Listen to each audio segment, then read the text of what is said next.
Et de 2 avis défavorables pour le projet de grand stade. Mauvais choix du terrain, budget nettement sous-évalué ou encore difficulté d'accessibilité au site. Ce deuxième rapport d'enquête publique se montre particulièrement critique.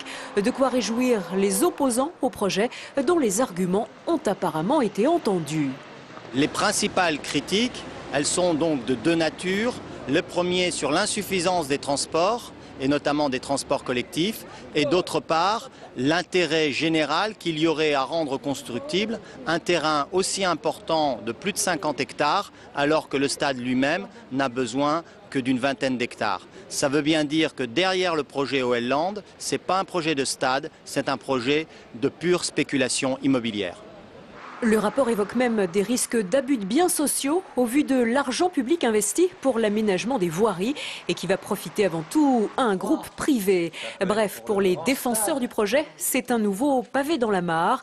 Gérard Collomb dénonce un rapport partial, voire même diffamatoire dans ses arguments.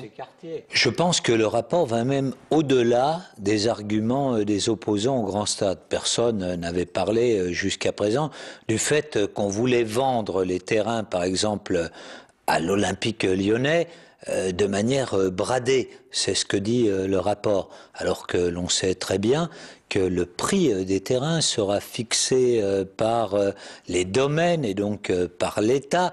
Donc on est au-delà de la réalité.